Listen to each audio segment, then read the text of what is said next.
Morning, everyone. Quick word maybe about Highland Europe. We're a venture fund, as Ciara mentioned. We only invest in businesses which are later stage, so we're already up that scaling path. What we did was we ran a survey and physical interviews of actually 173 entrepreneurs, founders across Europe. A little bit of stats up here about where the businesses are at. So most of them are currently scaling, pretty good spread around Europe. And most were very enthusiastic, as you'd expect for entrepreneurs. So both about the possibility for technology companies to scale in their country, but also for their own company to become a unicorn. Slightly less enthusiastic in the UK, interestingly. I don't know if that's Brexit related, but that's probably a very different discussion. Everybody thinks it's vital for the business to grow. You know, it's no surprise. Part of the startup journey is how do you grow, how do you get to that next milestone. What's more difficult is trying to put numbers around that, strategies, processes, and in fact you see that quite a few companies don't have any growth planning exercises, any real strategic thinking around that, and even fewer know, you know, what rate should we be growing at? Is 100% good? Is 300% good? Is 10% good? The area we really wanted to focus on was understanding where are the challenges, what do people really see as difficult about growing, and what's stopping them from growing faster. So just to explain this chart, on the left-hand side, you'll see the responses from the smaller companies, typically the sub-5 million revenue businesses. On the right-hand side in blue, you see the ones who have already scaled to a bigger rate than that. Main differences are probably as you'd expect. So for the early stage businesses, it's really about getting that machine in motion, starting to get sales, getting customer acquisition. That's one of the big issues, which becomes less of an issue going forward with the scale-ups. What we see there is the issue is all about HR. It's finding the right senior talent, professional management, establishing the right organizational structures. How do you get to that company structure which can really support the growth going forward? Because, you know, let's be honest, to some extent you can wing it when it's a small company, when there's only 10 of you around the table and everyone knows what's going on. It becomes increasingly hard as you have to cover multiple geographies, multiple offices, and you've got, you know, 50, 100, 200 people to manage. The other thing which is really interesting is that the biggest risk identified was by the founders was actually themselves, very inward looking. How do they have to evolve and change as the business grows? And it's a real challenge. It's how do you execute on strategy? How do you make shifts? How do you pivot rapidly when you need to? And also, how does the founder themselves adapt as the business grows? How does their role change? How do they have to learn to maintain focus, keep thinking about the strategy, not get bogged down by the details, and become progressively more comfortable having found the right talent to pass on tasks and to let go of responsibilities to be able to focus on the bigger pictures. So that's it. This is a very, very quick run through of a longer study, which we are going to put online and distribute for everybody. But I think the more interesting part is asking CEOs who've really done that and been there what they think. So thank you very much.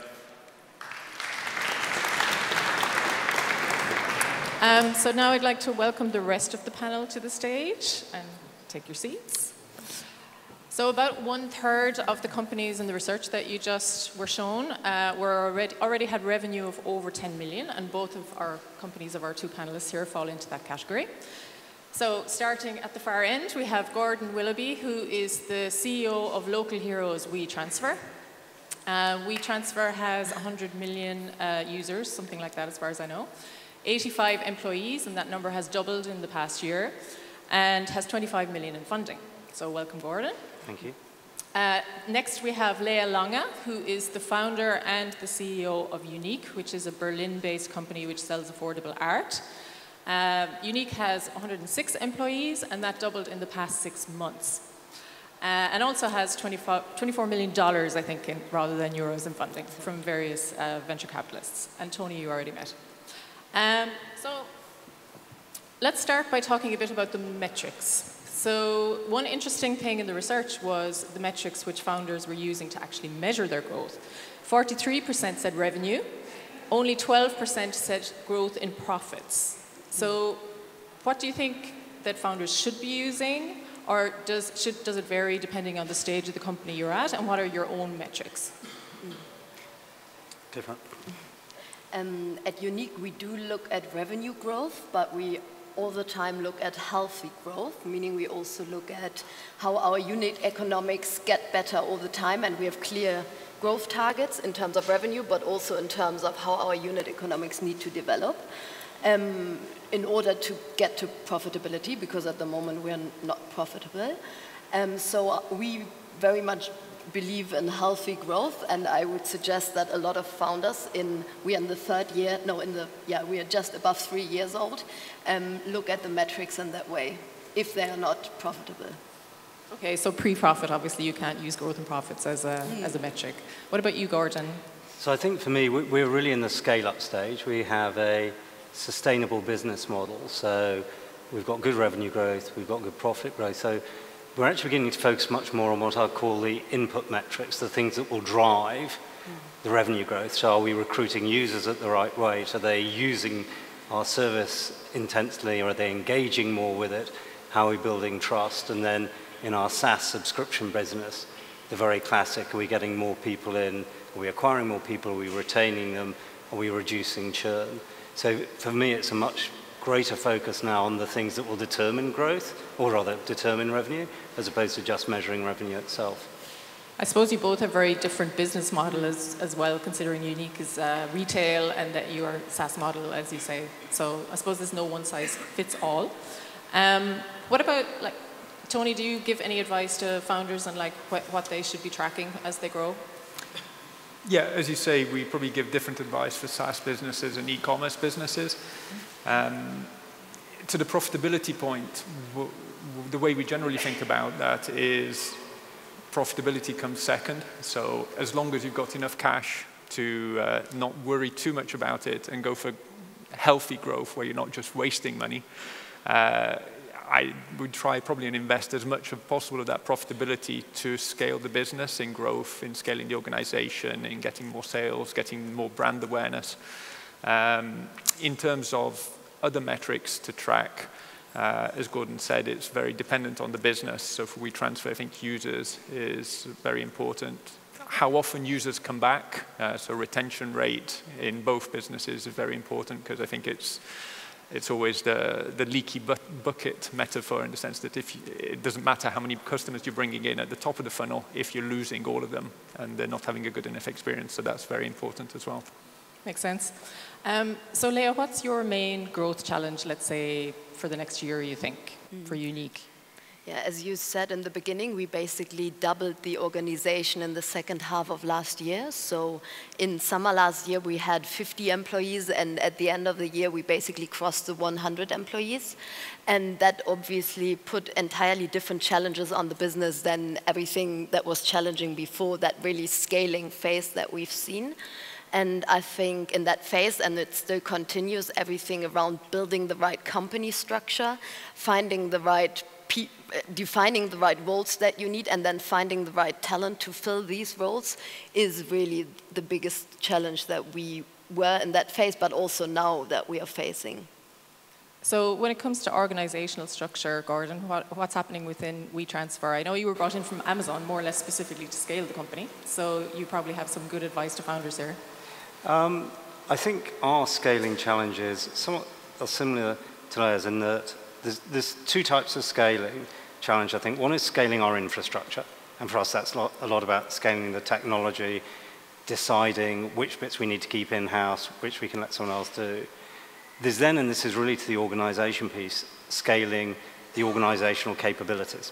And some of that's about bringing in senior talent when you think your internal talent hasn't grown as fast as the business has grown. Some of it is bringing and developing your own talent. And some of it is creating the organizational structure and processes. And this is where I think it's really different from a business that's in startup phase, because you have that great fluidity and ambiguity, by the time you get to a scale up, you've actually got a business model that's sustainable in some way, and that's why you're scaling it. And then you are changing, and you're having more rigor, more process, and getting real clarity, as you say, about what is someone meant to be focused on. So the third element, which I think is really important, is it's just a huge amount of change management. You have a lot of people that were in from the beginning, and the business is changing. And how do you bring those people with you? How do you get real clarity about strategy or vision, strategy, and then give them clarity of where they fit in helping to deliver that?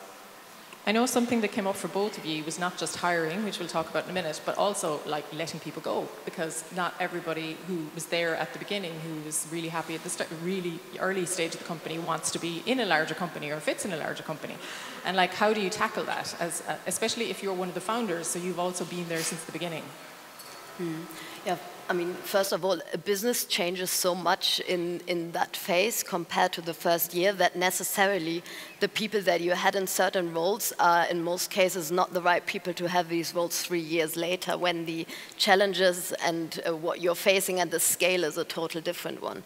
And I mean, we have also experienced that with a lot of people who were there from the first weeks at Junique, that now after 3 years are not the right people from their skills, but also from what they want in these positions. And how do we tackle this? I think there's not that one perfect answer to this. It's never an easy conversation that you do around it, but we have most of the time had very transparent discussions and talks about these topics, because most of the time it's on both sides, right? I see that this person does not fit the role anymore with the current challenges, but most of the time this person sees that too. Which doesn't make it easier in most times, but we've tackled it that way. And then obviously there's a lot of communication within the company that you also need to have as a second step, because if you look at, if it's someone who has been there from day one, they are obviously also very important for the company culture and all these things. So when these people are not there anymore, you obviously need to communicate that to everyone else in a certain way.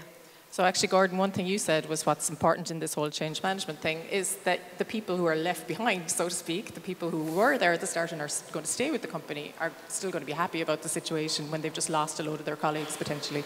Right, and I think that's actually as important a side of it, making the people who remain feel good about it. And so I'd agree with that. It's having very candid conversations with people. And then, treating them with respect and dignity as they move on. And it's, making people understand it's fine that a scale-up isn't the right place for some people. We have some people who just really prefer that real start-up, the ambiguity, the whole fluidity of it. And that's fine, that they want to keep doing that. And as long as I think you treat people with respect and you're candid, you can then face the people who remain behind and say, this is how we're developing you. It wasn't right for them, but we're going to invest a ton of time in whatever it be, leadership training or skills training, so you can scale up with the business. But it's not just businesses our size. I mean, this was a huge issue at Amazon as well. As Amazon was growing so fast, you had people who just weren't growing. Someone who was good at running a business that was 50 million. Well, 2 years later, it could be 200 or 300 million. And it's hugely different. And so that is one of the things I brought with me from Amazon, a really big focus on people's development and development plans and being very clear about what we need them to do to grow with the business.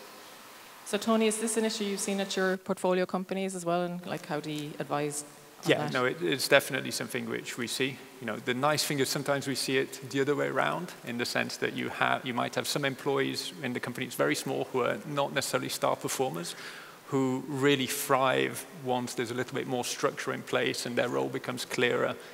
So it can go both ways, and that's sort of the ideal situation. But it's normal. When a company is doubling in size, it means that in a year, it means that half the people or more haven't been there more than 6 months. And it just can risk really changing the company culture. So going too fast is a huge challenge. Office space becomes a challenge. There isn't a perfect way to answer that. I think, as I've said, it requires a lot of communication, which initially just happens naturally, but putting that in place in a structured way so that people don't feel that decisions are being taken without them knowing what's going on, that there isn't a sort of a special clique who's deciding everything and they're getting left out. It's how do you make people feel that they're along, that they're part of what's happening and this exciting and positive change, which is the growth of the company? Well, one interesting thing in the research was it's not just about employees, it's also about the founders themselves. So founders themselves recognized, I think it was almost half of them, that their own ability to manage their company as it grew was an issue. So Leah, since you are a founder who's been there since the beginning, like how has your own role changed, and like how have you managed that? I think, first of all, I think that my role has changed tremendously from when I look how I spent my time in the first year of Junique to how I spent my time or my resources now. So basically, in the first year, you are involved in everything. You do most of the things even yourself, and and you can manage your own. You have to manage your own resources and capacity in a way that they are put into the right projects. And now that we have more than 100 employees and that my team is quite big, it's obviously a lot more about finding and hiring the right expert and talent for my teams, and then delegating a lot of the things that I've previously done myself, but then also developing these people. Because especially with the ones that are not so experienced, they oftentimes have the capacity to grow and to develop, but you obviously need to assist them in getting there. So a lot more of my time is spent managing and developing and my teams and my direct reports. And then the other half is obviously a lot to do with the company strategy and what things do we want to do next and what not. And I think that one of my key things to do is also making sure that everyone in my teams is focused on the right things, because obviously there are always 100 things that you could do, but really investing the resources in the things that really do make sense for the business itself and for the goals that the business has is also very important. And it's quite interesting to say that some of the people also, like in our team, really need that you communicate them very clearly what to focus on. Actually, Tony, one thing you said in our preparatory call was that you try to hire founders who you think can scale, and part of that is letting go of your own role in a way. So, like, what difficulties have your founders had with that, or how do you spot somebody who's able to let go at the right stage? It's never perfect, right? It's what we tend to do is just spend a lot of time with the teams before we invest, trying to get to know each other, in different settings, be it in sort of more formal, going through numbers kind of situation, as well as going for drinks or dinner, etc. Just seeing how people react in different ways, and talking to the management as well, because obviously they're the ones who deal with it every day. So the direct reports of the CEO, for example, you get a very good sense of, do they feel free to speak their mind, or are they always very, very guarded, and etc. So you have to develop a feeling for it. This is a bit of a tangent, but I actually went to a dinner with Google Ventures and one of the partners in some of their companies, and it was one of the most boring dinners I've ever been at, because everybody was really uptight in front of their investor. And then somehow we started talking about Jersey Shore, because one of the people went to school with one of the guys in Jersey Shore, and then it was much better after that. But anyway, that's definitely a tangent. I remember that for any dinner.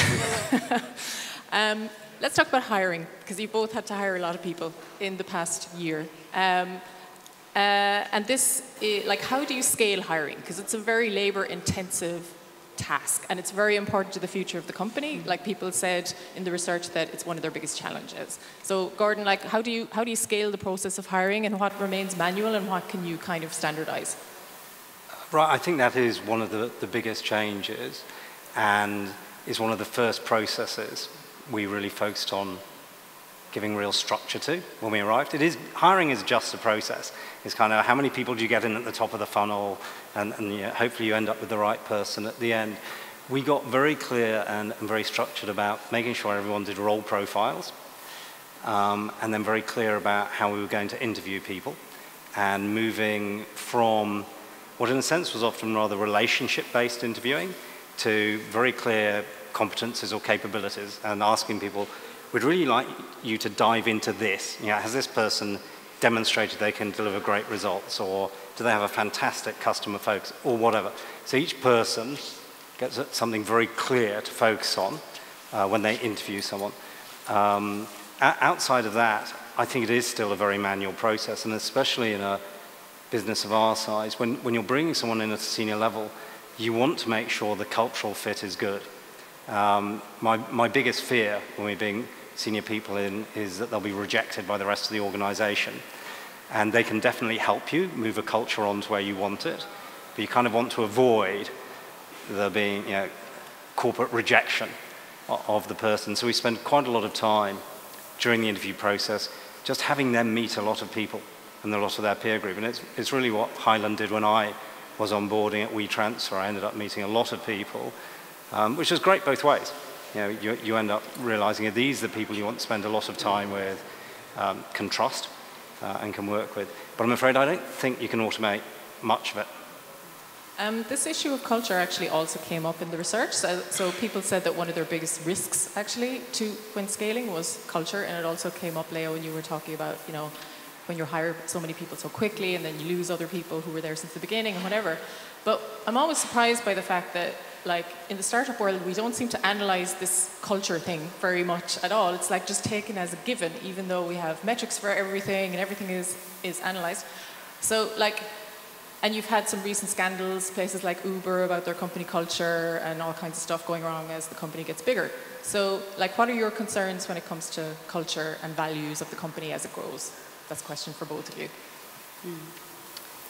Yeah, I think in the very beginning, everything around company culture and company values exists in a way very informal in everyone's head, and it's lived oftentimes very naturally, and then as it grows, obviously these very informally lived values are not in every head that you hire and that don't even know how everything began.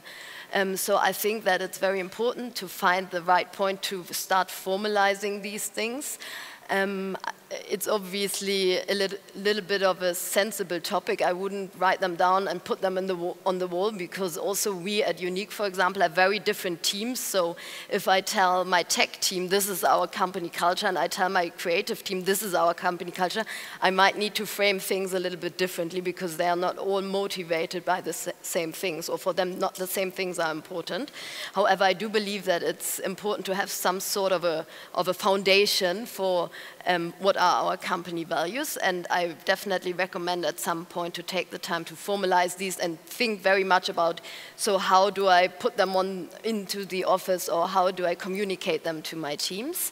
I think that's important. And then from my perspective, the second most important thing is really how it's lived by founders or by executives, because if I want the company to do X, then I have to be the one doing it all the time. So leadership basically to lead by example, yeah. So Gordon, do you have anything? I totally agree. I think it's the leadership that sets the culture. And one of the things, you know, you need to be clear about as you move in, certainly for me, what parts of the culture do you want to keep, and what parts do you think need to evolve? We're about to go through a process of getting much more rigorous about defining our culture. And I think one area where I would disagree is I'd like us then to get very clear and put them up all over the place. This is what we as a business stand for. This is what we think is important. These are the values that are important to us. In a sense, both externally facing, but also these are the values that, you know, we think people should live by within the business. But ultimately, it's the leaders of the business who define the culture, because they've got to live it every day.